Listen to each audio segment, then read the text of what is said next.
Time is 6 p.m. and this meeting is called to order.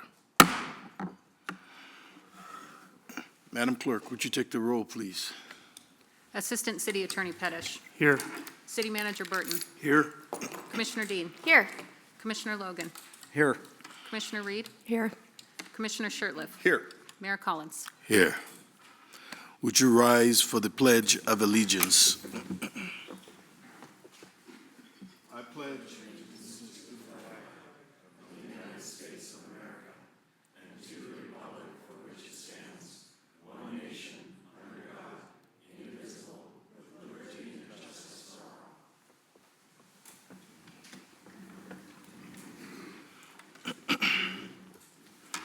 our commission meetings for 5/19/25, 5/28/25, and 6/2/25 were received. Commissioners, any corrections, comments? Minutes will stand as submitted. Bid awards. 2025 fire hydrant replacement project, number 23-06, Director Leland and/or Engineer Clark, you have the floor.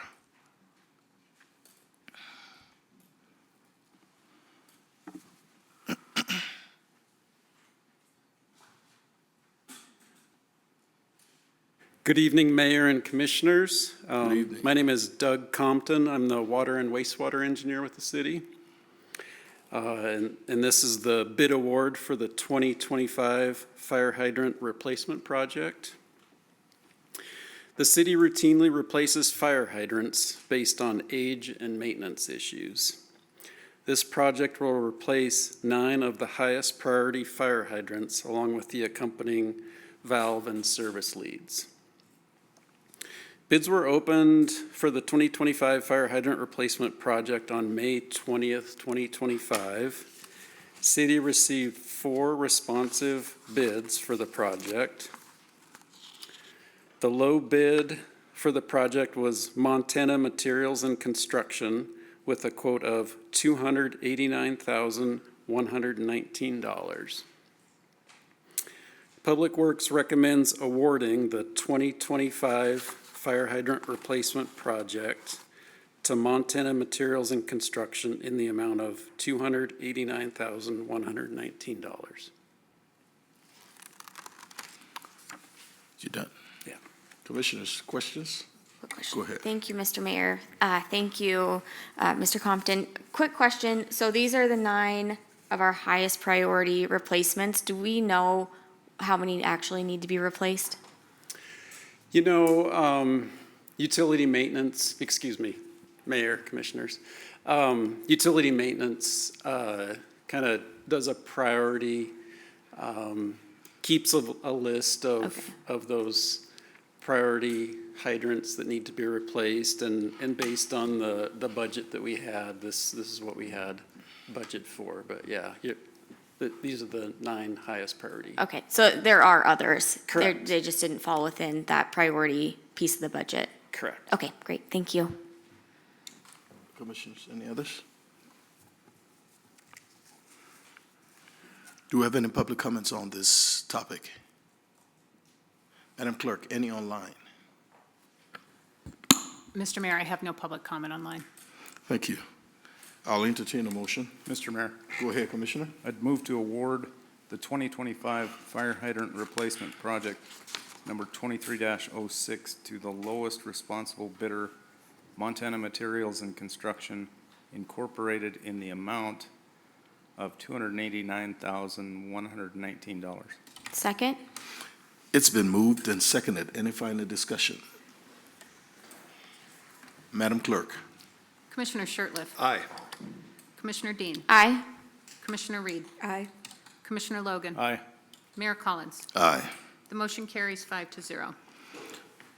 Transportation Systems, bid award for project TSD-25-44. Director Kanopke and/or Deputy Director Cooey, you have the floor. Thank you, Mayor. Good evening, Mayor, Commissioners. Good evening. Tonight's bid award is for a couple of dump truck cab and chassis. So this will be our 7th and 8th trucks that we've had in about the last 5 years, trying to cycle out our older inventory of plow trucks and other equipment. So we received one bid for this bid award, and it's from the same company that we've gotten the last 6 of these trucks from. So they've been pretty consistent. We've been happy with the products that we've gotten from them. And so the bid came in at $223,948, just over, a little over $111,000 each.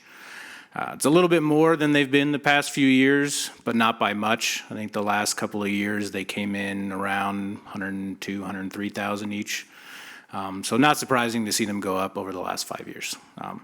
So with that said, one of these will be outfitted to be a mag truck to go along with our new dust abatement program. So it'll have sprayers built into the back of it so that we can take that out and do the dirt streets in the summer times. The other one will be a purpose-built with just a plow and a sander permanently in it to rotate out for snow work. Recommend awarding it to I-State Trucking, Inc.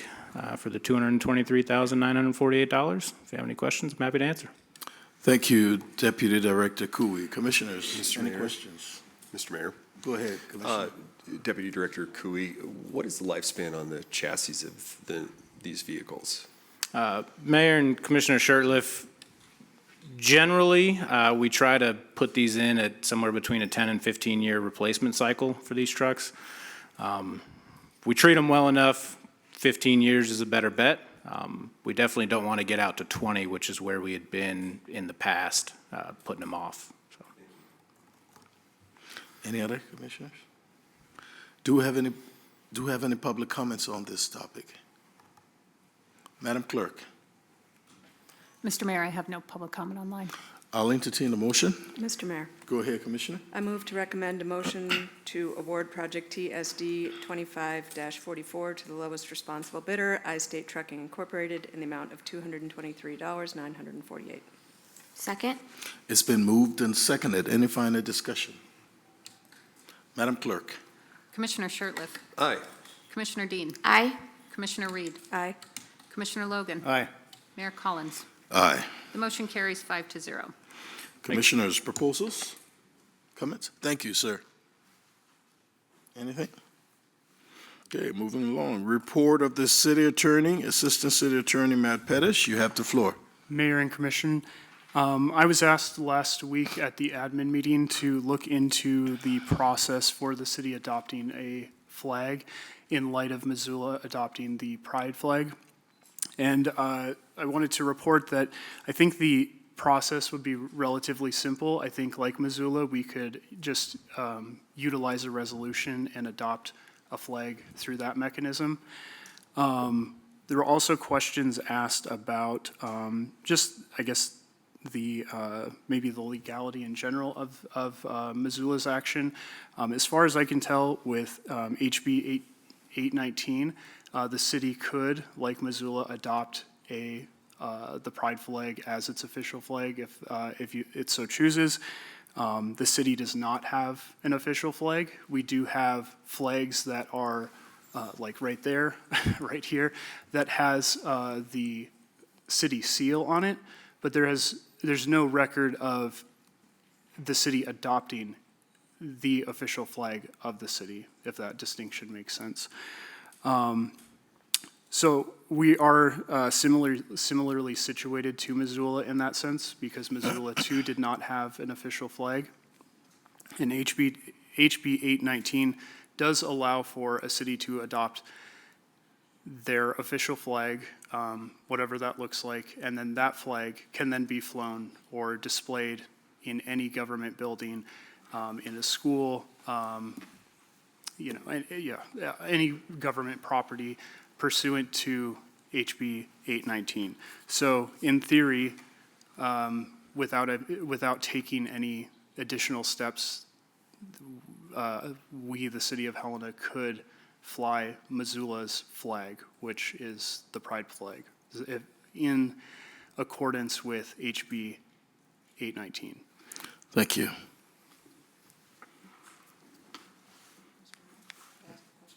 Go ahead. Thank you, Mr. Mayor. Just to make sure I understood, so currently, without doing anything, there's no barrier to displaying the pride flag in a public building? No, I think that Missoula's action does enable all government properties to display the flag.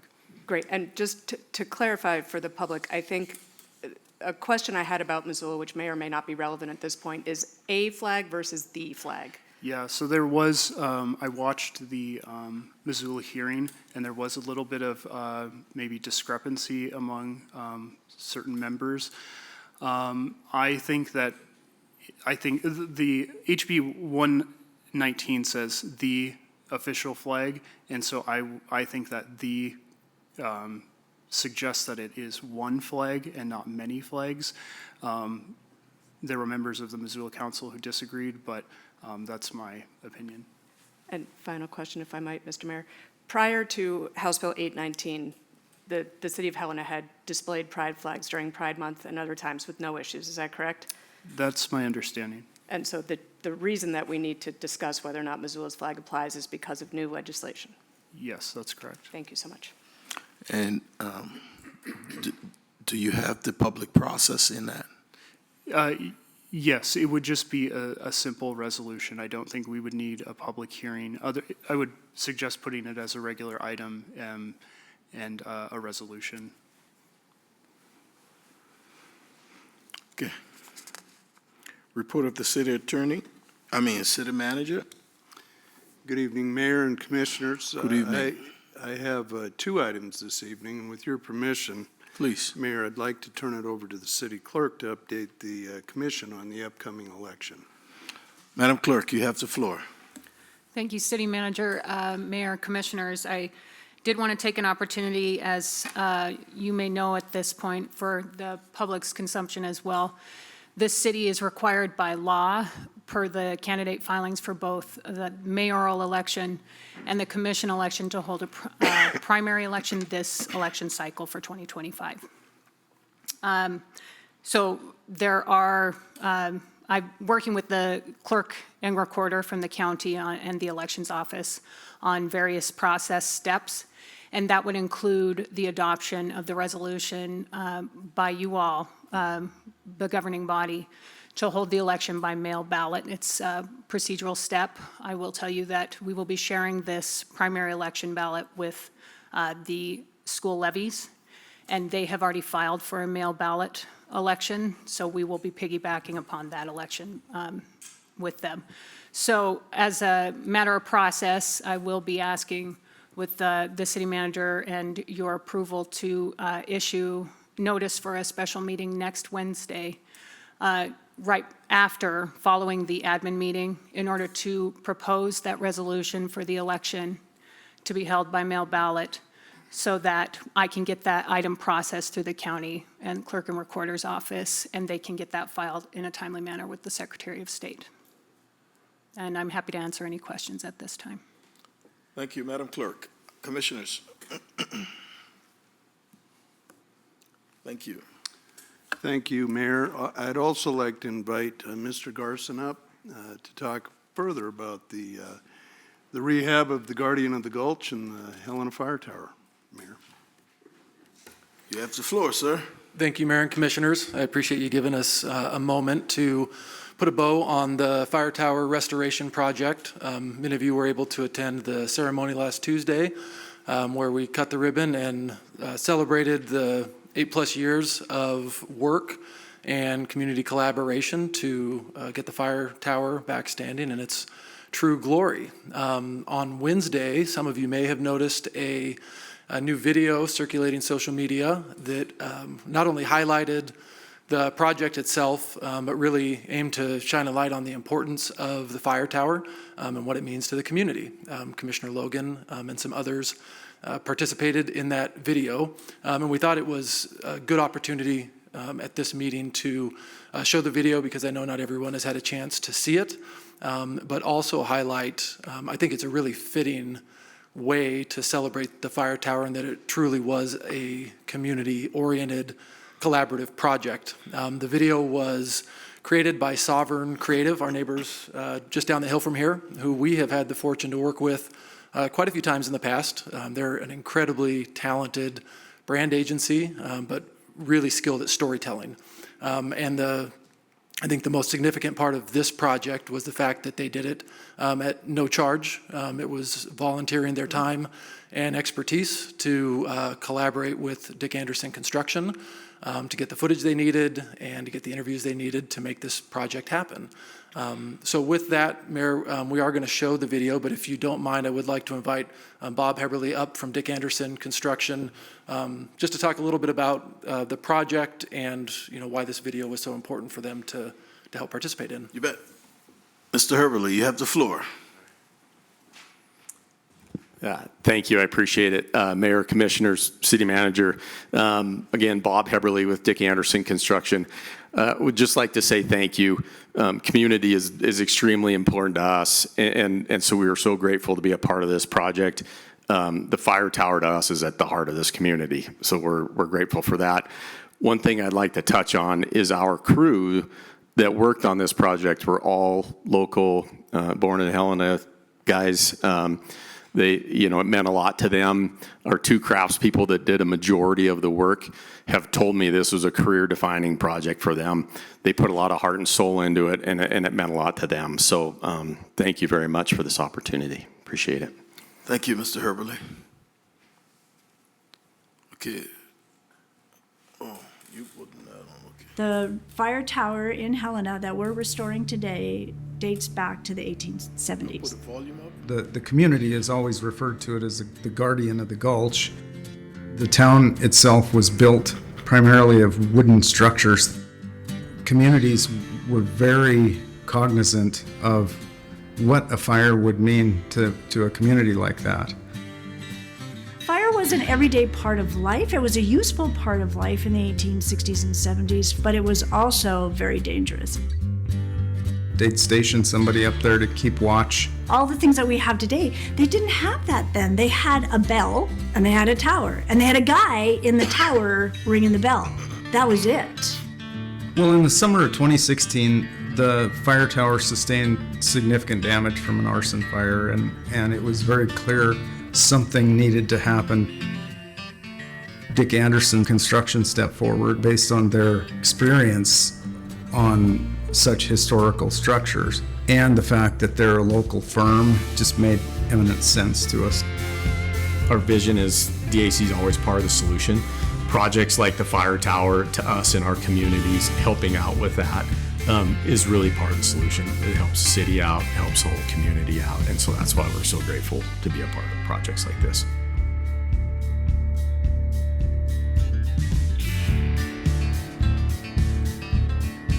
I mean, the guys came up with some really innovative ways to do some of the structures and fitting the pieces in there. You know, one thing that behind the scenes not a lot of people are going to know about, but all those timbers came from Mark's Lumber in Clancy. You know, they're all locally sourced timbers. As a symbol of our history, the fire tower is unmatched because early Helena was built and rebuilt after fire after fire after fire. The fire tower represents the resilience of Helena. Helena's had some difficult times through history, not only with fire, but it has always fought back.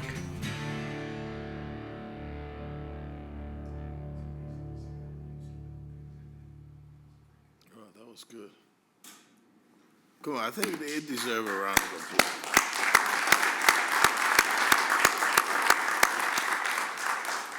Thanks, Jake. We appreciate that. And Mr. Heberly, and Commissioner Logan, and Charlene. Are you done? Mayor, that Manager concludes Burke? my report. Thank you.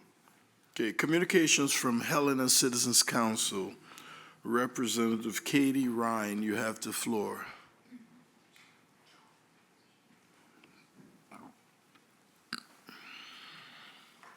Good evening. Thank you, Mr. Mayor and Commissioners. Ma'am, do you want to? Oops. Yes, right. Good evening.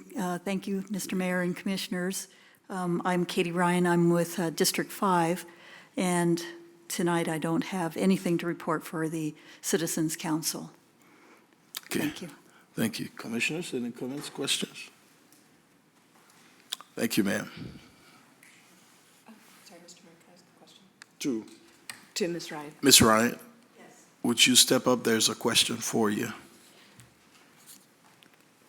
Thank you, Ms. Ryan. And perhaps I missed it, and I apologize if I did, but someone from the HCC had spoken previously about a board that was done during one of the art walks, I believe, Oh, yes. with questions. And I don't know that we ever got a report, or again, if we did and I missed it, I apologize. But is that something we will see at some point? You should, yeah, but that's the plan. Okay. They consolidated all the responses, and it was quite positive. It was a really good outreach opportunity, and we plan to do something like that in the future again. So I'll make sure you all get a report on that. Thank you, appreciate it. Okay, thank you. Thank you, Ms. Ryan. Regular items. A, consider a zone change from R3 residential to B2 general commercial zoning district and amending the official zoning map for the city of Helena for a property legally described as Lot 12R, Block 16 of the Flower Garden Addition, Section 20, Township 10 North, Range 3 West in the city of Helena, Lewis and Clark County, Montana. I see Planner Alvarez, please, you have the floor. Thank you, Mayor and Commission. As introduced, I am Michael Alvarez. I'm a planner with the City Community Development Department, and my item tonight is 1639 Aspen Street, a zone change from R3 to B2. More specifically, it's consideration of an ordinance amending City of Helena Ordinance Number 3097 and the official zoning map for the City of Helena that changes the zoning district from R3 residential to B2 general commercial for property legally described as Lot 12R, Block 16 of the Flower Garden Addition, Section 20, Township 10 North, Range 3 West in the City of Helena, Lewis and Clark County, Montana. The property is generally located on the southwest corner of Aspen Street and North Oak Street. And it is the applicant requesting a zone change from R3 residential to B2 general commercial. There is B2 general commercial zoning to the north and east, and R3 residential zoning to the south and west. Aspen Street dead ends into North Oak Street at this location, and traffic would largely be funneled to Cedar Street and its immediate highway access. The subject property is approximately a third of an acre in size and is currently vacant, with the previous single-family residence having been demolished in 2019. This zone change is being requested to facilitate additional parking for Summit Optical, an established Helena business operating at 1620 and 1680 Aspen Street, directly across the street from the subject property. The R3 residential district provides for the development of a mixture of residential structures to serve varied housing needs and allows limited compatible non-residential uses. The B2 general commercial district provides for compatible residential uses and a broad range of commercial and service uses that serve large areas of the city and that are normally required to sustain a community. The future land use map designation of urban includes predominantly moderate to high-density residential uses and may include public uses such as schools, churches, and open lands such as parks and occasional commercial uses that serve the immediate area or are relatively small and low intensity. The rest of this definition applies to the county since future land designations extend beyond our borders. And here is the future land use map for that area. And you can see that that divide. Currently, I should mention that future land use map designations aren't actually tied to parcels in the fashion that I'm sort of displaying here. These areas that line up where you have one area next to another are to be viewed as somewhat flexible at Commission's discretion. Montana Code Annotated 76-2304, Criteria and Guidelines for Zoning Regulations, states that zoning regulations must be made in accordance with the growth policy and designed to secure safety from fire and other dangers, promote public health, public safety, and the general welfare, and facilitate the adequate provision of transportation, water, sewerage, schools, parks, and other public requirements. In the adoption of zoning regulations, the municipal governing body shall consider the reasonable provision of adequate light and air, the effect on motorized and non-motorized transportation systems, promotion of compatible urban growth, the character of the district and its peculiar suitability for particular uses, and conserving the value of buildings and encouraging the most appropriate use of land throughout the jurisdictional area. The 2019 City of Helena Growth Policy designates this area as urban. As stated, the allowable uses, potential scale, and car-oriented nature of the B2 commercial zoning in this area would typically not be considered complementary to the urban future land use designation. However, future land use maps are to be considered in a flexible manner, and this property does have adjacency to areas designated commercial, and parking is a critical element in commercial areas. The R3 residential zone type is frequently featured in areas designated as urban throughout the city.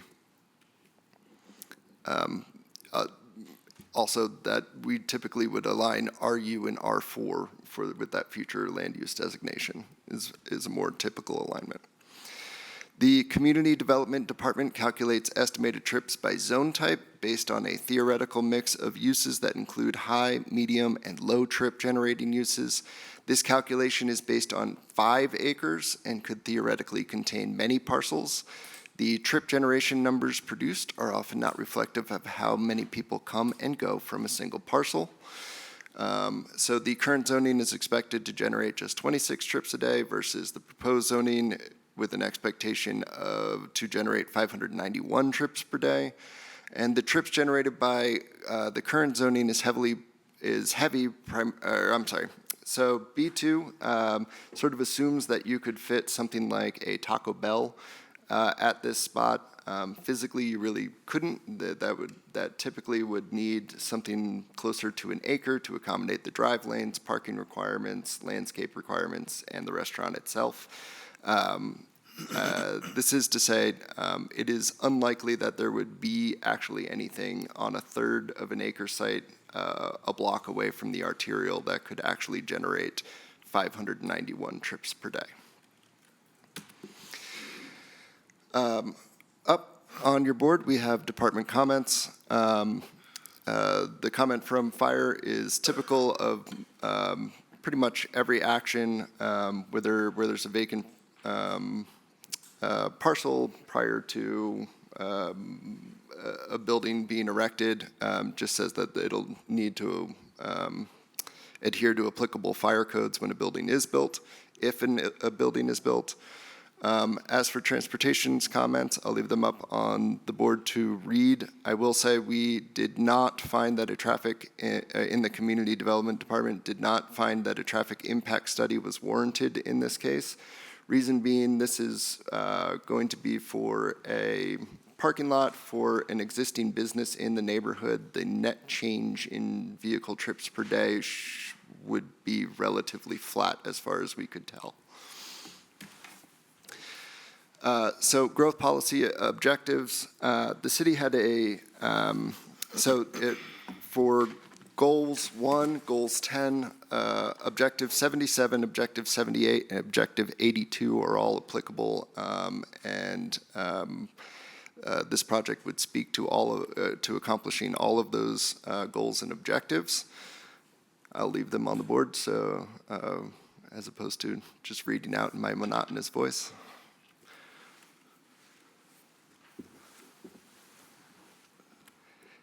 The proposed zone change to B2 commercial will allow for the growth of businesses already present in the area.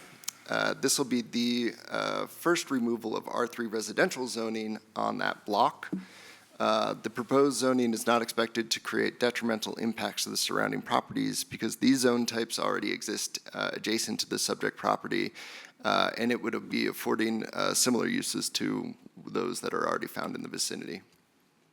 Zoning Commission meeting was legally noticed in the Helena Independent Record on 4/26/2025. Neighbor notices were sent to property owners within 150 feet on 4/22/2025, and a notice sign was placed on the northeast corner of Peaks Avenue and War Eagle Street. I have not received any comments on this, and this slide will be updated for the public hearing next month. The Community Development Department recommends approval of an ordinance amending City of Helena Ordinance Number 3097 and the official zoning map for the City of Helena that changes the zoning district from R3 Residential to B2 General Commercial for the property legally described as Lot 12R, Block 16 of the Flower Garden Addition, Section 20, Township 10 North, Range 3 West in the City of Helena, Lewis and Clark County, Montana. I do have one additional thing to add. That I meant to say way back in the beginning. The city had a similar case where Opportunity Bank wanted to have a parking lot across the street. We handled that one with a conditional use permit. Since dealing with that case, we have had instances come up before us where a property use was established through the use of an accessory use on a parcel that then got separated from the building that it was an accessory to. So we didn't want to handle it this way and establish a non-conforming use or have that create that path to creating a non-conforming use in R3. Like potentially exists with the Opportunity Bank lot if it were to become separated from Opportunity Bank. It is cleaner when people are building by right. And thank you for your time. Thank you, Planner Alvarez. Commissioners, any comments? Mr. Mayor. Go ahead. Thank you, Planner Alvarez. Just one question. I know I did not see in the zoning minutes that there was public comment for the zoning commission on this item, but I just wanted to confirm that's the case because in the Opportunity Bank situation, there was quite a bit of public comment about concern with glare and the rest. So we aren't seeing any of that same public comment in this circumstance. Thank you, Mayor and Commission. So glare was brought up in the zoning commission meeting. A parking lot in a commercial zoning needs to be fully screened. That was a conversation that was had. There will need to be screening on the edges of this parking lot. People did show up to that meeting and did not approach to speak. Okay, thank you. Do we have any other comments? Do we have any public comments on this topic? Madam Clerk, do we have any public comments online? Mr. Mayor, I have no public comment online. I'll entertain a motion. Mr. Mayor, Go ahead, Commissioner. please. Huh? Mr. Mayor, I move for approval of an ordinance amending City of Helena Ordinance Number 3097 in the official zoning map for the City of Helena that changes the zoning district from R3 Residential to B2 General Commercial for the property legally described as Lot 12R, Block 16 of the Flower Garden Addition, Section 20, Township 10 North, Range 3 West in the City of Helena, Lewis and Clark County, Montana. Second. It's been moved and seconded. Any final discussion? Madam Clerk. Commissioner Shertliff. Aye. Commissioner Dean. Aye. Commissioner Reed. Aye. Commissioner Logan. Aye. Mayor Collins. Aye. The motion carries 5-0. Public hearings. Consider a resolution amending the revised final budget authorities, and appropriation for fiscal year beginning July 1, 2024, and ending June 30th, 2025, for the City of Helena, Montana, by amending Resolution Number 20964 to increase appropriations by $264,000. Director Danielson, just stay up here because you'll be here for the rest of the meeting. I think I have one break after the. Thank you, Mayor and Commissioners. Tonight, I have before you a resolution to amend the fiscal year 2025 appropriations to increase total appropriations by $264,000 for the purpose of $150,000 for the SSD fund. The original budget estimate was not adequate to cover overtime, healthcare selections, and contracted wages.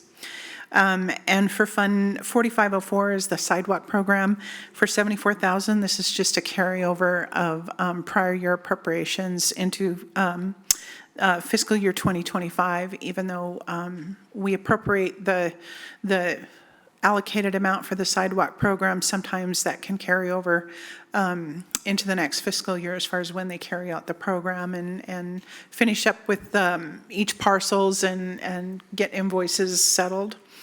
And then the final appropriation changes involves two funds, the general fund and the golf course fund. The commission agreed to use contingency reserves for the purpose of an ADA golf cart out at the golf course fund. So this amendment increases appropriation from the general fund to transfer over to the golf fund in order to purchase the cart. And I'm happy to take any questions if you have them. Commissioners? Are there any public comments on this topic? Madam Clerk, any online? Mr. Mayor, I have no public comment online. I'll entertain a motion. Mr. Mayor, Go ahead, Commissioner. I move to approve a resolution amending the revised final budgets, budget authorities, and appropriations for fiscal year beginning July 1st, 2024, and ending June 30th, 2025, for the City of Helena, Montana, by amending Resolution Number 20964 to increase appropriations by $264,000. Second? It's been moved and seconded. Any final discussion? Madam Clerk. Commissioner Shertliff. Aye. Commissioner Dean. Aye. Commissioner Reed. Aye. Commissioner Logan. Aye. Mayor Collins. Aye. The motion carries 5-0. Consider a resolution to approve the work plan and budgets for the Business Improvement District and levy an assessment on all properties within the district for fiscal year 2026. Thank you, Mayor and Commission. Tonight I have the annual public hearing to adopt a resolution for the Business Improvement District work plan and budget for fiscal year 2026. Their total assessment is proposed in fiscal year 26 at $360,000. The assessment is to properties within the district, and its primary purpose is for the preservation and vitality of the downtown area. Their work plan includes, flower baskets, landscaping, holiday decorations, sanitation services, graffiti removal, facade and parklet grants, events and marketing, among many other things that the business improvement does for the downtown area. There's no change to their assessment methodology in fiscal year 2026. Executive Director Alyssa Ryan did present the work plan and the budget to the Commission at the May 28th administrative meeting, and we had a resolution of intention on June 2nd. Tonight is the formal public hearing to adopt the resolution so that we can move forward with getting the assessments on the tax bills for fiscal 26. And I'm happy to take any questions if you have them. Commissioners? Are there any public comments on this topic? Madam Clerk, any online? Mr. Mayor, I have no public comment online. I'll entertain a motion. Mr. Mayor. Go ahead, Commissioner. Thank you, Mr. Mayor. I move to approve a resolution to approve the work plan and budget for the Business Improvement District and levy an assessment on all properties within the district for fiscal year 2026. Second. It's been moved and seconded. Any final discussion? Madam Clerk. Commissioner Shertliff. Aye. Commissioner Dean. Aye. Commissioner Reed. Aye. Commissioner Logan. Aye. Mayor Collins. Aye. The motion carries 5-0. Consider a resolution to set fees charged for disposal of garbage and refuse at the City of Helena Transfer Station and repeal Resolution 20832. Director Leland, you have the floor. Thank you, Mayor Commission. This is the public hearing to raise tipping fees for the transfer station.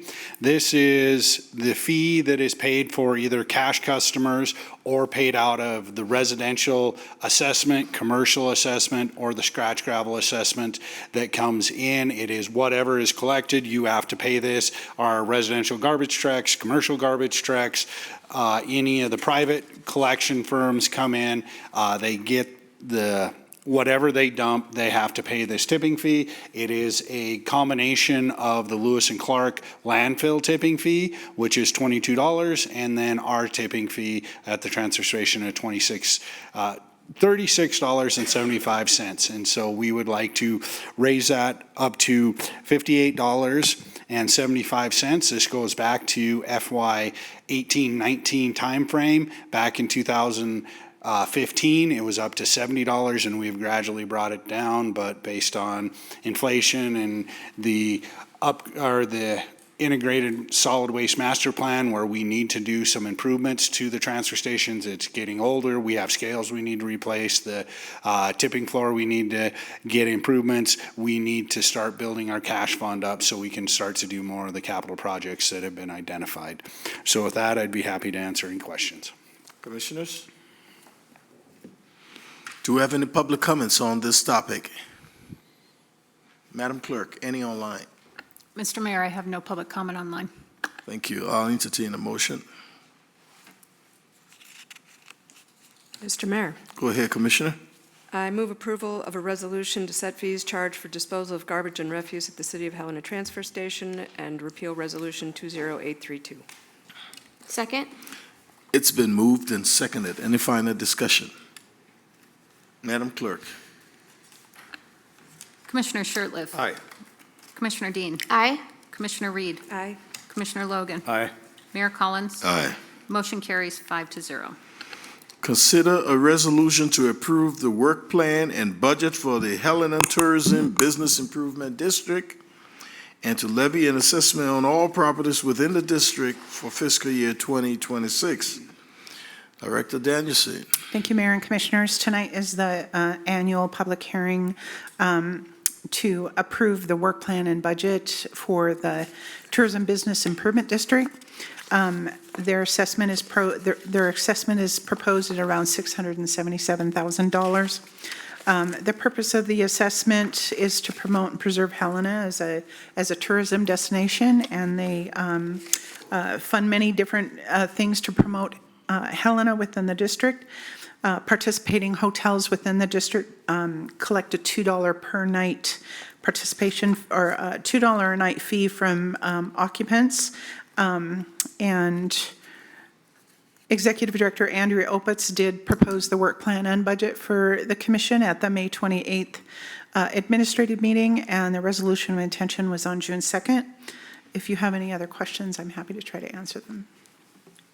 Go ahead, Commissioner. Mr. Mayor, thank you, Mr. Mayor. Director Danielson, I believe Ms. Opitz is also online, but I'm curious, in the administrative meeting when we discussed the TBID budget, part of the conversation is about how we've, as a state, are and locally experiencing some dips in tourism from loss of international travelers over the last year.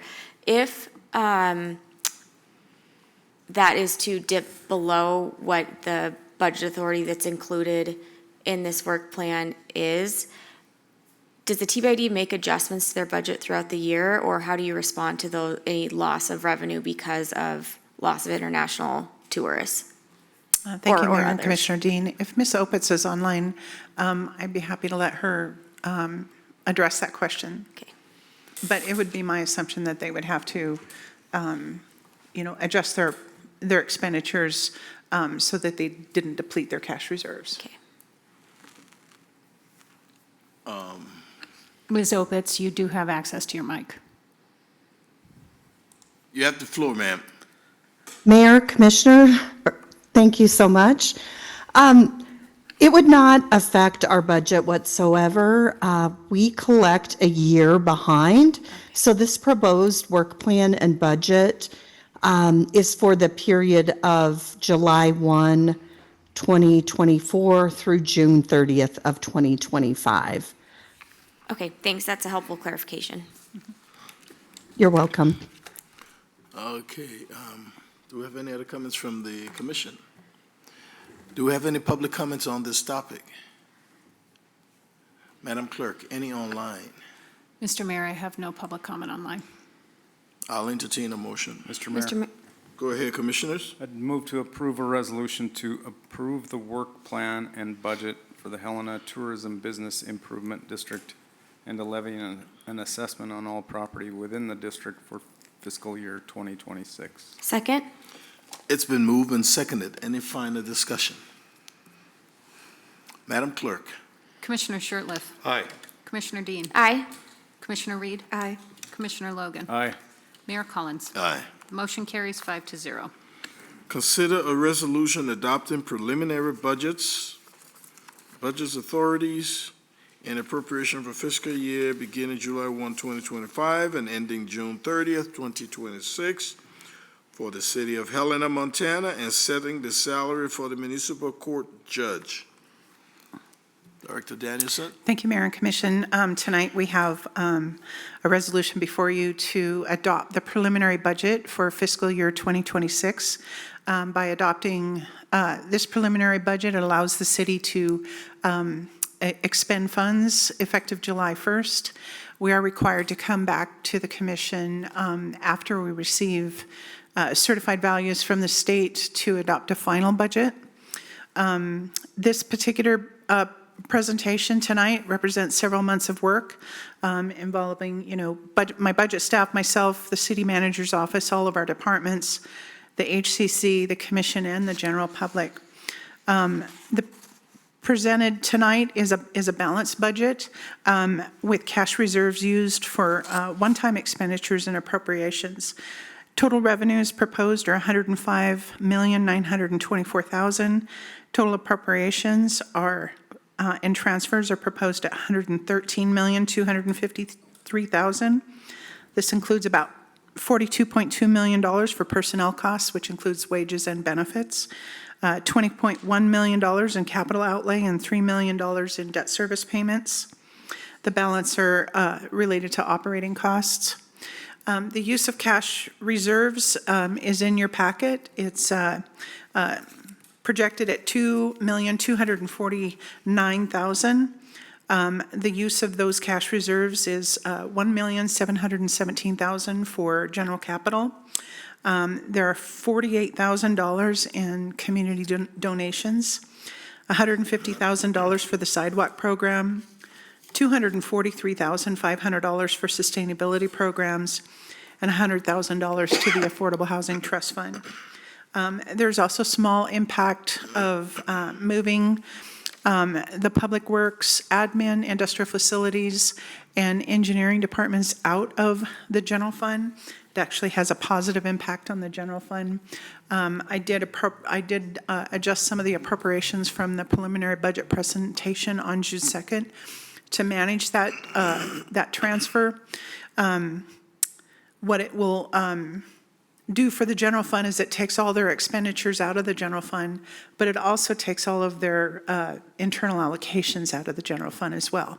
In return, the general fund has to submit its overhead allocation over to the new Public Works Admin Fund. Normally, we would just absorb that cost within the general fund as a cost, but now we'll be sending that money over to the new fund to pay for 20% of engineering services, which is estimated to be the amount of time allocated from the engineering department on just regular planning and development review for the city. Let's see. There are no new debt proceeds currently built into the budget. However, as on my next agenda item, we'll be bringing a resolution to approve the sale of bonds for the new fire station. Once that sale goes through and we close, we will be adapting the budget for debt service collections and debt service payments on that bond.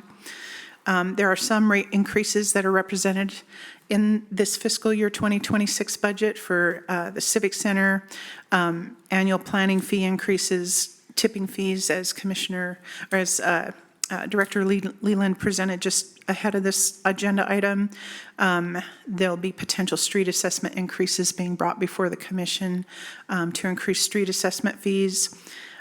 We do have water and wastewater increases that took effect last January that are currently in the budget. And then I know that the Public Works Department will be presenting water and wastewater fee increases that will go into effect of January of anywhere between November and January this fall. There are also adopted golf fees that went into effect last January, and the Facility Department has proposed rent increases for this particular building, CCA building, of 1.5%, and then rent increases at the Law and Justice Center for 2%. The proposed property taxes are estimated at an inflation factor of 2.1%, with a 2% increase for in taxable values, and 2% increase in newly taxable property. There will be changes in the next fiscal year to our property tax legislation, which changes the maximum inflation factor to 4%, but it does impose different calculations and regulations for our newly taxable property. I don't have the impact for you with that tonight, but I will be working on that proposed legislation and how it will impact the city, and we'll report back to the commission after that. Let's see, I think, as far as personnel costs, this budget presents 3.38 FTEs, a .875 reserve officer for the municipal court, a half-time FTE increase in the city clerk's office, and 2 new street operators. And the budget also reflects a COLA of 2.5%. As you know, there are currently 3 contracts that are out for negotiation. One is scheduled to go for arbitration later this fall. That's the fire contract. And the police and records and support divisions are also open for negotiations at this time. We are, I know the Human Resources Department and Legal Office is working to try to get those contracts settled, and we'll hopefully be able to settle them for the final budget and incorporate those into our final budget if there are any changes. I think that's all I have for tonight. I just want to thank the commission for all of your participation and all of our administrative meetings. So this is always a big lift, and it's always kind of a nice relief to get it behind us, so we can move forward with our objectives in fiscal 26. I'm happy to take any questions at this time. Thank you, Director Danielson. Commissioners, please go ahead. Thank you. One of the concerns that I think has been brought forward by the commission and by the public during the budget process was the downtown roundabout. And at our last administrative meeting, I had suggested that perhaps I would offer an amendment to the budget that would essentially, shelve or cut the funding from that. And I had inquired about the idea of crafting such language. And the response to me was that it's not reflected in this year's budget. And I just want to be absolutely certain before I sort of lose my opportunity to make such an amendment. And perhaps you could walk us through that a little bit. Thank you, Mayor. And Commissioner Logan, yes, that is correct. The estimate of $3.2 million for the roundabout was an estimate presented just for discussion purposes only with the commission.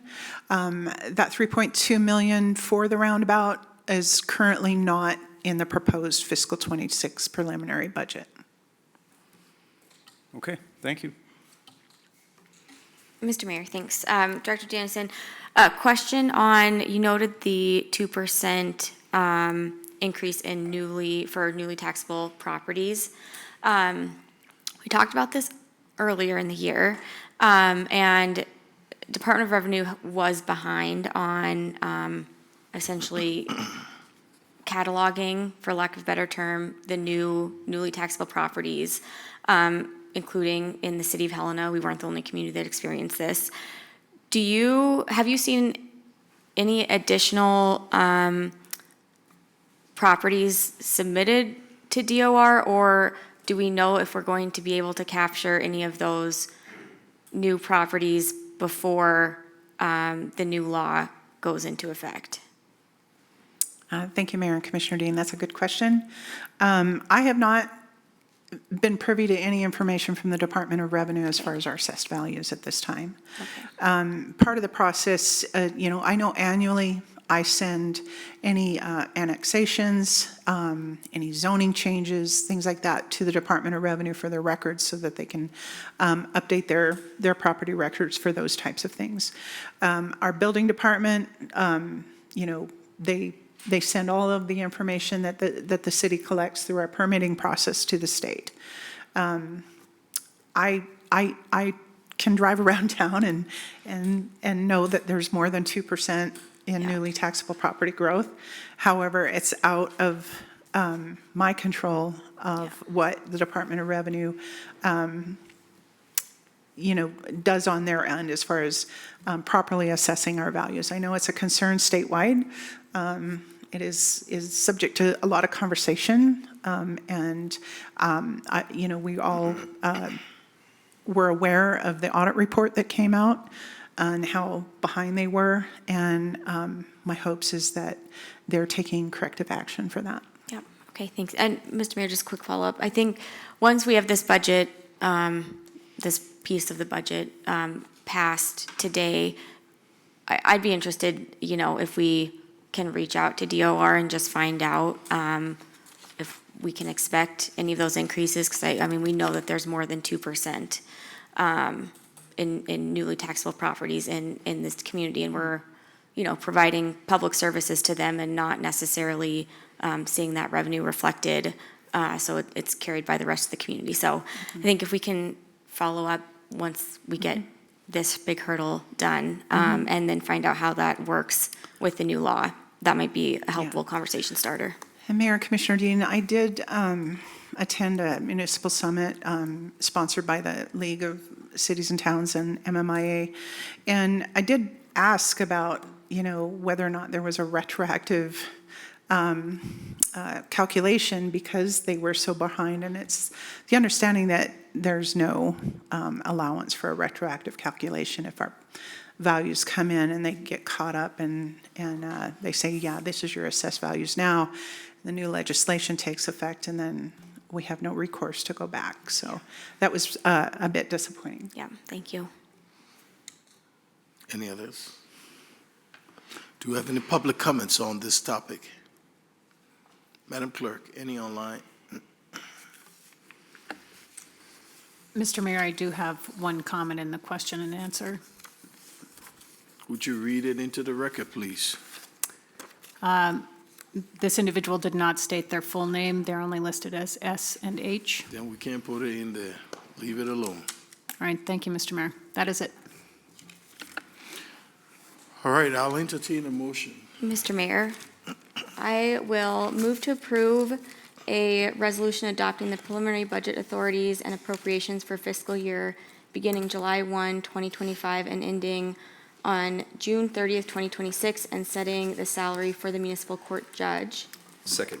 And Mr. Mayor, I would move to amend the budget to fund an additional $350,000 from the contingency reserve fund to fund the sidewalk loan program.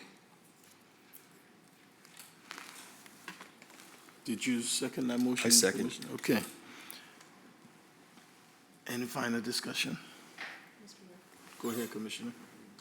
Thank you, Mr. Mayor.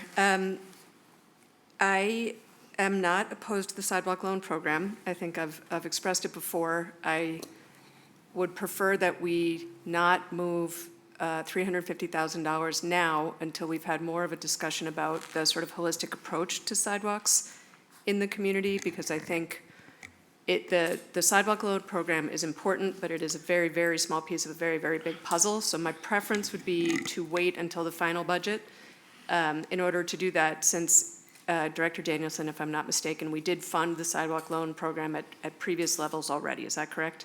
That is correct. Okay. Again, not opposed to the sidewalk loan program. I would prefer to wait until final budget, and I will leave it at that for now. Mr. Mayor, Go ahead, Commissioner. that's exactly my position as well.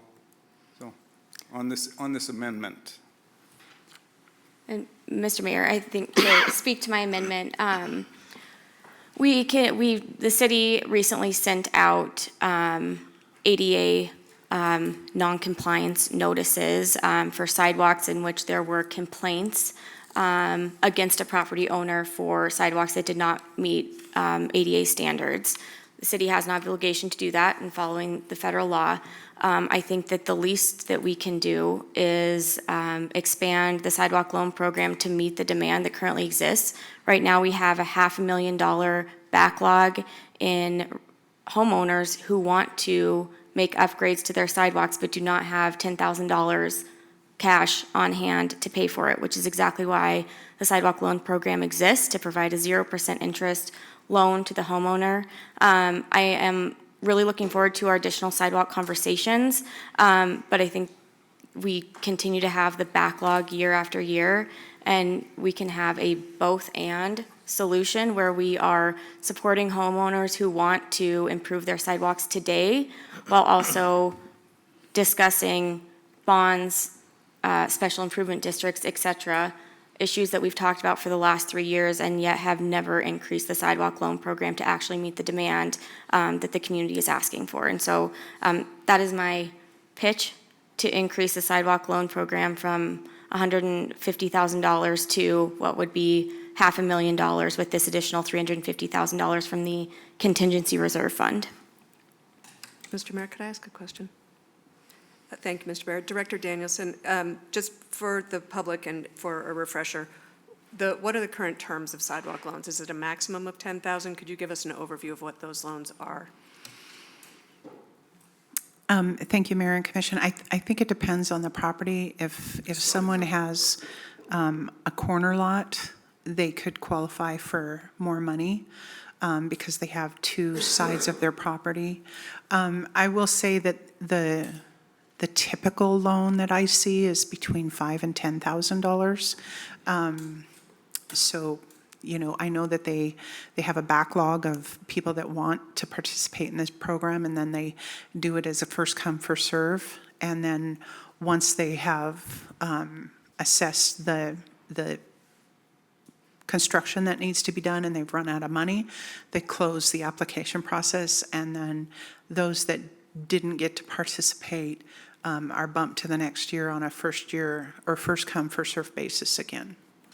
And if I might, just one other follow-up question. So the letters that just went out about non-compliance, the additional funding that would be made available would not necessarily correlate to those homeowners who received those notices, is that correct? Mayor Commissioner Reed, no. It would give them the opportunity to have another chance at participating in the program to correct those deficiencies, but it's not directly related to those notices.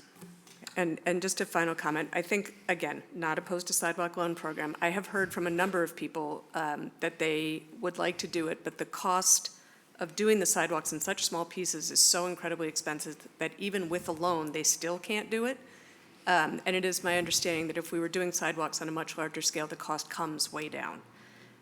So not being opposed to the program, I would love to see us really look at sidewalks in a much bigger scale so that people are not paying, you know, I don't know the exponential number higher to address a very small sidewalk, and that we can really comprehensively address sidewalks and make our money go much further. Thanks. Okay. You done with that? So what's the next step there, Mr. Pettish? Mr. Mayor, so now would be the time to ask for public comment on the amendment, and then after the public comment period for the amendment, you would vote on the amendment. Thank you.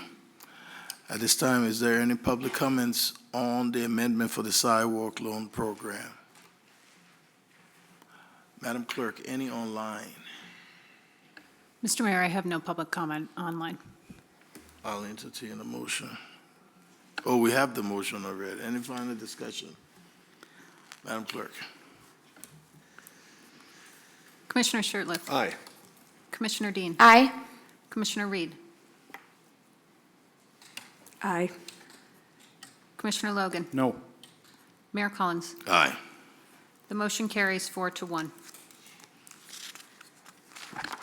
Consider a resolution relating to, Excuse me, Mayor. oh, Can I just sorry. ask a clarifying question of the city attorney? Do they not also have to vote on the original? Yes. Right. Yes. Thank you. Yeah, Yes. My apologies. So, Mr. Mayor, before we take the motion, or we take the vote on the motion as amended, the motion to approve the budget as amended, I think we would be remiss if we did not take this last second to thank Director Danielson and all of the city staff for all the work that went into this budget season. I think the public only gets to, or pays attention this last meeting in most cases where it's after many, many meetings of going through all of the different departments and budgets, and I'm grateful for all of the work that you've done and your staff has done. I will say that this is our first year without the big impact of general fund savings from the American Rescue Plan, and instead of hitting a cliff, we, I think, have made a soft landing transition, all while keeping rates stable and while making really significant investments in sustainability and, over $5 million in street improvements and water and wastewater improvements. And none of that could have happened unless we had the top-notch staff that we did really help guide this process and put us in a position where we are leaving ARPA time and really finding that soft landing into the transition of what's next. So I'm very grateful and excited to see shovels in the ground on some of these projects that we have budgeted for this year. Thank you. Okay. Did we have a motion for that? Because you don't go on. We had a motion for both. Okay, any final discussion? Do we have any public comments on the second motion? Well, so Mayor, I think maybe so I think we should do a motion to adopt or not adopt the budget as amended. Okay, Mr. Mayor, I will move to approve the budget as amended, including the resolution adopting preliminary budget authorities and appropriations for fiscal year beginning July 1, 2025 and ending June 30th, 2026, and setting the salary for the municipal court judge. Second. It's been moved and seconded. Any final discussion? Madam Clerk. Mr. Mayor, did you want to take public comment on that motion? You really want to know? Are there any public comments?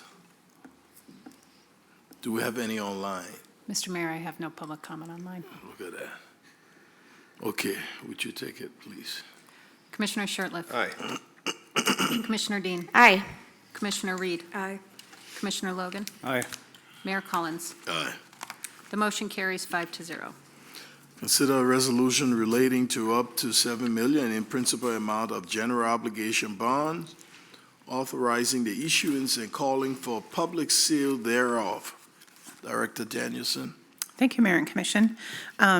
So last Wednesday night, we brought a presentation to the commission to go over the status of the new Fire Station 3 over, to be scheduled to be built over by the wastewater treatment plant. This is a really exciting project for the city and a real milestone to achieve. And I just want to thank all the voters in the city for approving the language in the ballot so that the city could move forward with building the new fire station. So part of that process is bringing a resolution to the city commission to authorize the sale of bonds for the new fire station up to $7 million, which was indicated in the ballot language. This particular bond is secured by the full faith and credit and taxing authority of the city. We are currently preparing for our rating call, and we're, finding out that this is a really big deal, and it's an excellent time to tell a great story for the city of Helena to the rating agency, which is S&P. So we're putting together a pretty great presentation, at which time, after the call, we'll be bringing that presentation to the City Commission for your information as well. It tells a great story of the city. So with tonight passing this resolution, then we're allowed to go out for bid for the bonds. We're expecting to receive the bids back by July 14th, and an expected closing date on August 14th. In the packet is the pre-issuance report that goes over all the financing of the bond to be paid back over 20 years, and we will begin to assess property owners on the November tax bills for so in order to pay for the debt service on the bond. And with that, if you have any questions on this, I'm happy to answer them. Commissioners, do we have any public comments on this? Madam Clerk, do we have any online? Mr. Mayor, I have no public comment online. I'll entertain a motion. Mr. Mayor. Go ahead, Commissioner. Very happy to do so. This subject has been out there since the mid-90s. So very happy to see it come to fruition, and look forward to its construction at a future date. So given that, I would move to approve a resolution relating up to $7 million in principal amount of general obligation bonds, authorizing the issuance and calling for the public sale thereof. Second. It's been moved and seconded. Any final discussion? Madam Clerk. Commissioner Shertliff. Aye. Commissioner Dean. Aye. Commissioner Reed. Aye. Commissioner Logan. Aye. Mayor Collins. Aye. The motion carries 5-0. At this time, is there anyone from the public wishes to address the commission?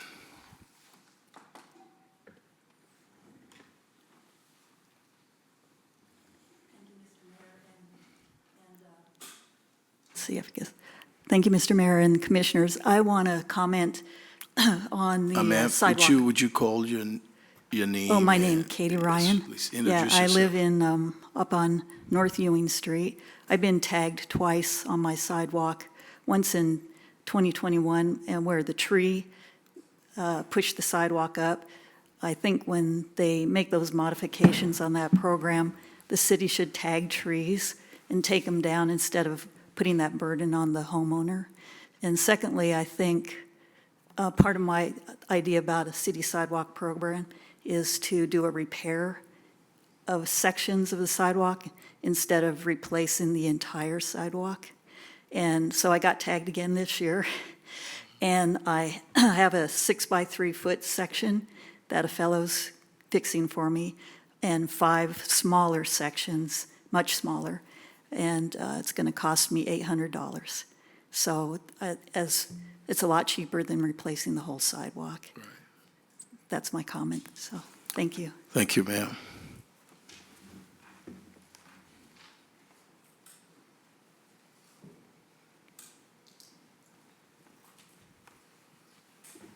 Hello, my name is Phyllis, also known as Fee Lamping. I just wanted to, I want to clarify. I'm not sure what happened with the flag. Did you say it was going to go up for vote, or what was with the flag bill that you were talking about? He was only providing information for us. Pardon me? He was only providing information about it. Okay, so no decision. No decision has been I was thinking made. that you'd mentioned something about the voters, but that was on the mill levies or whatever, or something. I don't. What she was There talking about, ma'am, she was talking about the municipal election coming up, about the 5 mayor candidates and the 5 commissioner candidates. That's what she was referring to. Okay. All right, so the flag thing is just, nothing's happening tonight. We asked him to gather some information, and he brought the information he gathered. Okay. Also, I could hear Emily, I could hear you. It's like everybody else's mics are turned as low as possible. And I was sitting towards the front, but I think I would really appreciate it that if the mics could be turned up a little bit more. I'm not sure about the people in the back, but it's like your mics were really, really low. And so when we're sitting there and we're having to strain, so I'm just suggesting that the mics are turned up a little bit more for people to be able to hear you clearly, because you're right there and I was right there. And that's why I guess I didn't quite understand that that the flag thing was getting more information and you were talking about something completely different. Okay, so thank you. Thank you, ma'am. Ladies and gentlemen of the commission, please speak into your microphone. Do we have any other public comments? Good evening. My name is Howard DeRozier. I am a citizen of this city. Mayor, Commission, thank you for listening to me tonight. I really hope you think about what I have to say. I'm not here to talk about what the pride flag stands for, what it means, or against. Would like you to recognize that having a resolution for that pride flag would be very divisive in this community. There are people that disagree with it, people that certainly would celebrate it. I know that flag right there represents everybody in this country. And I would hope that if we've gone a long time without a flag, right? In the entirety of Helena. If you did choose one, I would hope that you chose one for the entirety of this community. I think or none at all. I mean, we've made it a long time without a flag. I think we've done pretty well. My favorite suggestion would be maybe that Guardian.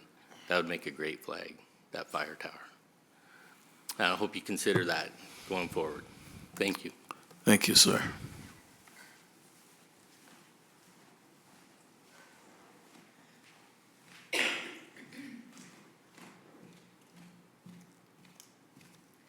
Good evening, Mayor.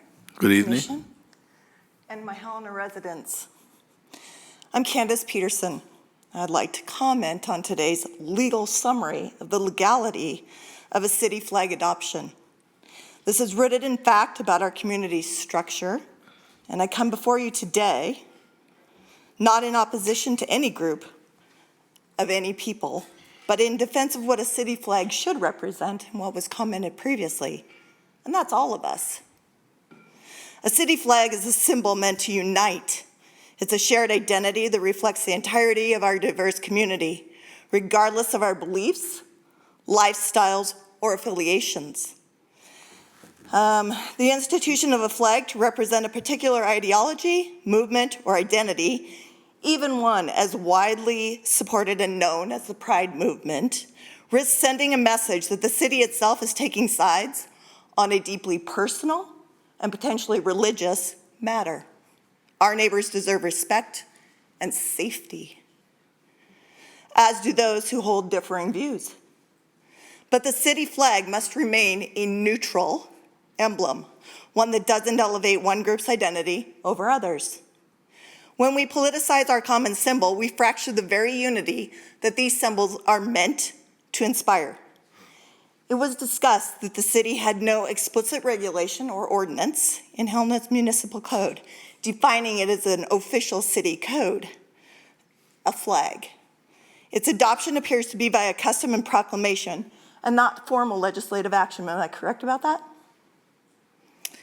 I would argue Helena does have a flag, and it is recognized citywide.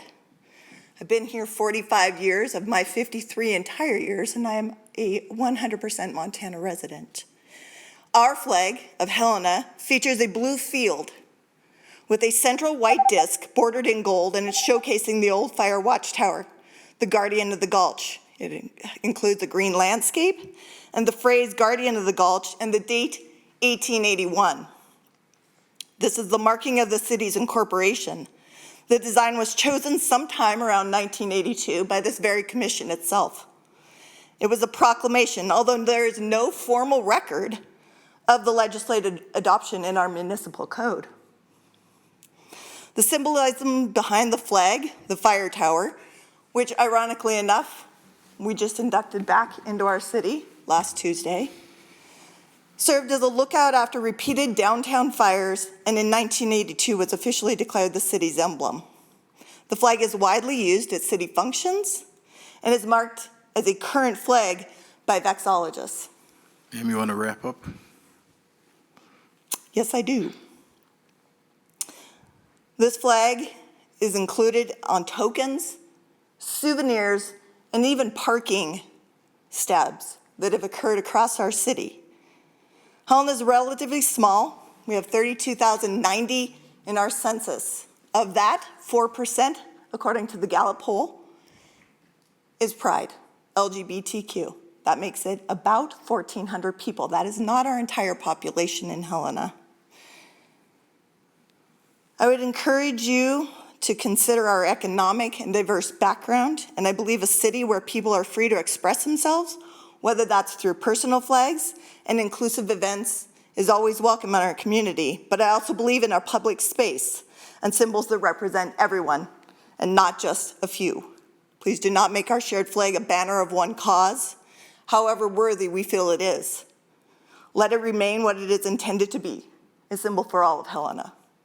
Thank you. Thank you.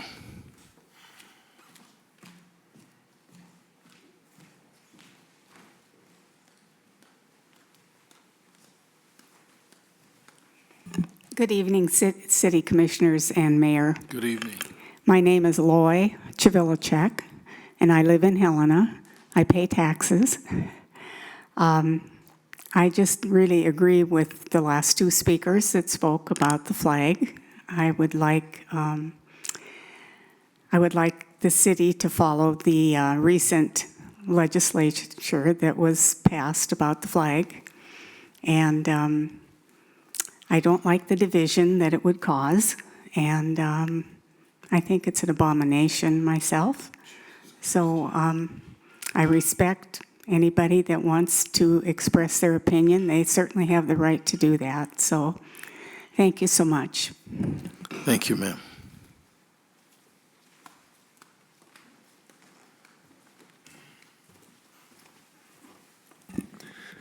Good evening.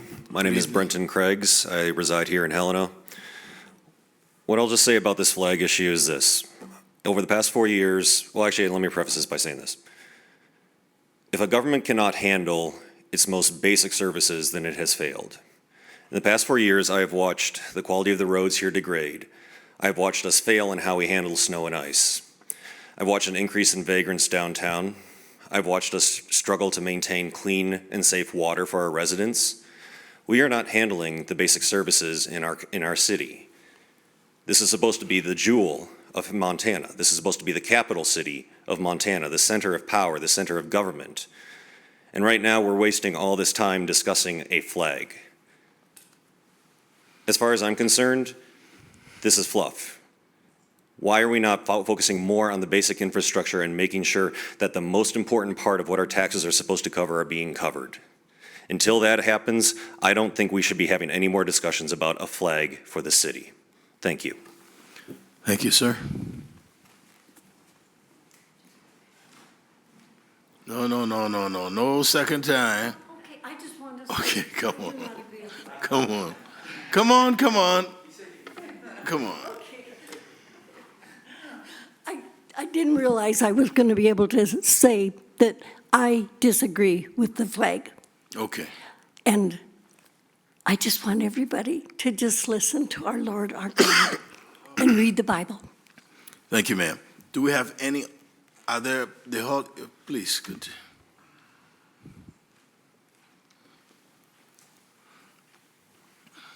My name is Abigail Dolan. I work with the Business Improvement District. I'm here to talk about sidewalks. And the question I have about sidewalk program that I feel needs to be addressed in the future is we have a business owner who his pipe blew and the city replaced the pipe in front of his business and therefore had to replace the sidewalk. Unfortunately, now the sidewalk is in disrepair because they did not do the sidewalk correctly. And it is upsetting his foundation, and the windows of his store are cracked. But he is being cited to fix the sidewalk. So in the future, if there's a possible way for him to go about if the city fixes a sidewalk incorrectly, or if someone participates in the sidewalk program and their sidewalk is not done correctly, what are the steps to rectify that? So I would just like to see that discussed in the future. Thank you. You bet. Thank you. Do we have any other public comments in the hall?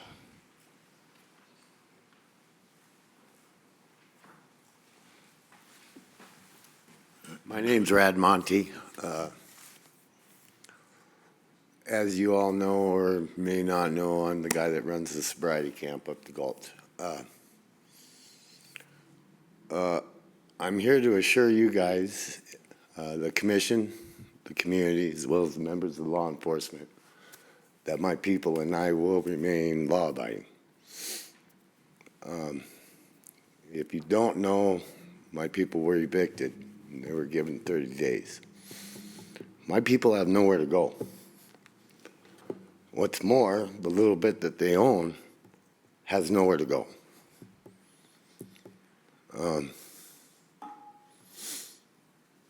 I have an idea. I would like to donate the portion of my property down by the parking lot to either Prickly Pear Land Trust or the city.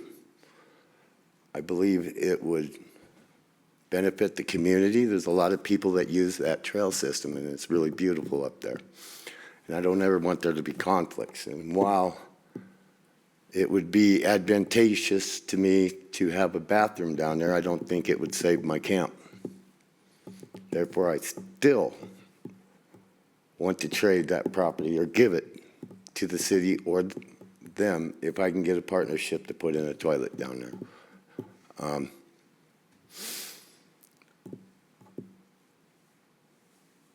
As of Thursday, my people will no longer be sleeping on my property. It's hard to believe it's been 2 years since the first time I came and addressed you. And at that time, there was a lot of people around town, and there was an acknowledgement that we had a problem, and there was a dialogue, and there was discussions. And I ended up disbanding my camp. Some of my people got onto housing lists that year, and last year got into homes, and you know what? They're still there. Last year I started back up, and most of my people were working. 50% of my people were women. A few of them got into subsidized housing like the first year, but most of them paid out of their pockets. I had some people up there all winter. I didn't want to be up there all winter, but my people didn't have anywhere to go. At what point are we going to decriminalize survival? I just wanted to put a toilet on my property. There's one on every street corner almost, in the parks, in front of houses. And I can't put a toilet on my property? Or you're going to call it a structure and give me 30 days to remove it? Isn't that like catch-22 or double jeopardy? First of all, you tell me I can't have a toilet. Now move on, get out of here because you don't have one? I don't know what the answer is, and I'm not saying my answer is the only answer. But I remember all those discussions and what was done after I disbanded camp. Do you want to wrap up, sir? What was done last year? I've been going for 2 years, and people are going into homes. I'm taking people off of your streets. Help me. What's the alternative? We start spending a bunch of money on prisons or wait until people die? I'm doing something. I'm somebody that was I spent most of my life as part of the problem. But I'm willing to be part of the solution if somebody will help me. Okay, sir. I've gotten a coalition of businesses and private citizenry that have helped me. That's the only way I've been able to do this. I started off broke, homeless, and nothing. I'm just asking that you give some compassion, you know? I'm Sir, being closed you're down past because your of no time, toilet. way past your time. God bless you guys. Thank you. Thank you.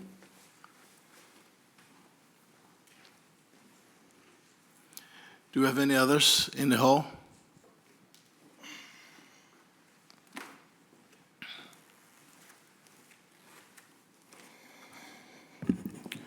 Mayor and Commissioners, my name is Kevin Ham.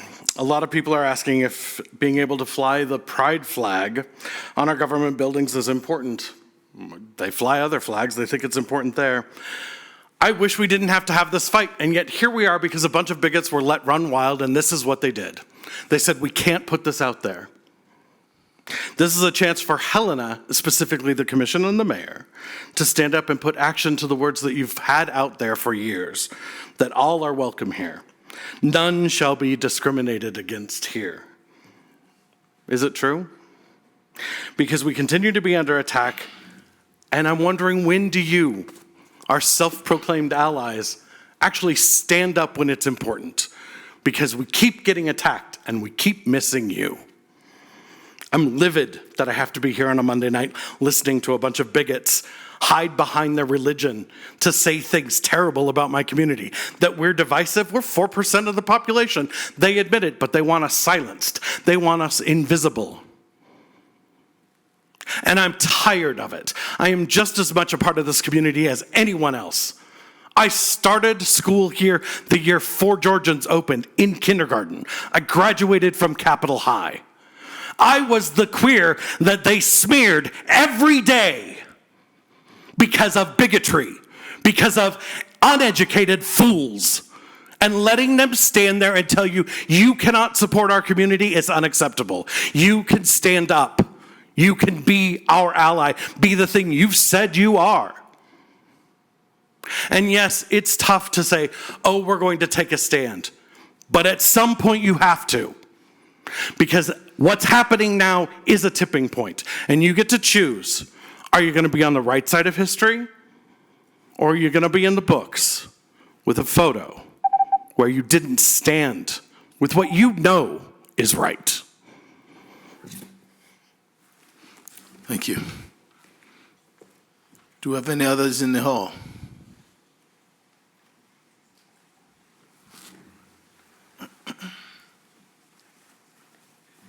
Hello, everyone. My name is Doug Peterson. I'm a taxpayer. I think it's pretty clear from all of these comments who was attacking and who wasn't. As far as inclusivity, I'm going to echo what somebody said earlier. It's really an exclusivity thing. Where do you stop? Should we just stop with one flag?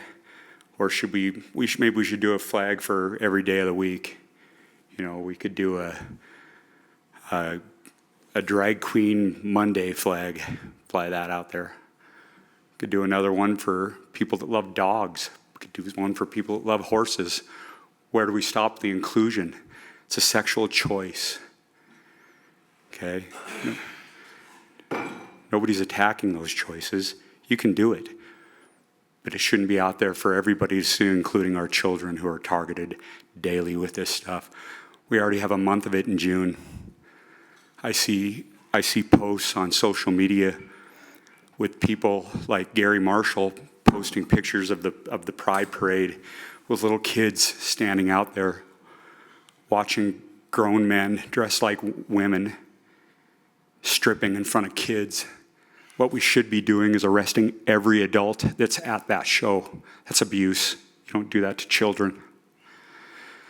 But I hope we can all agree that that flag better represents the community of Helena. Thank you. Thank you, sir. Do we have any others in the chamber? Madam Clerk, do we have any online?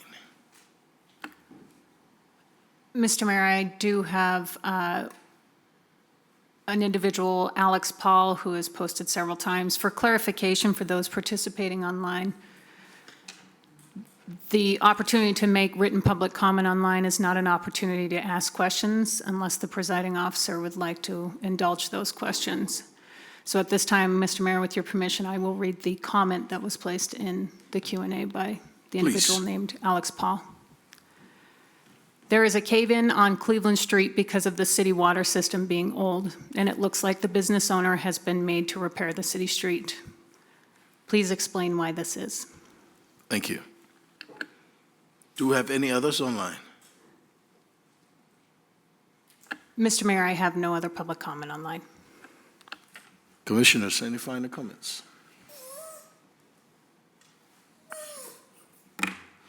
This meeting is adjourned.